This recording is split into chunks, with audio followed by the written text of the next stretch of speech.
An eagle's come out of the middle of nowhere and the ibex are scattering. I think this eagle's going to try and hunt these ibex, trying to push one off the cliff.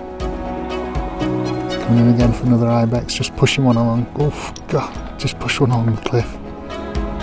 The ibex are scattering all over the place. Can't quite believe I'm seeing this. And it's going again, testing the ibex, seeing if there's any weak ones. A golden eagle can knock an ibex off a cliff and injure or kill it. And if it does, there's enough food to feed this apex predator for a while. Oof, God, just missed it. Incredible. The eagle's heading out now.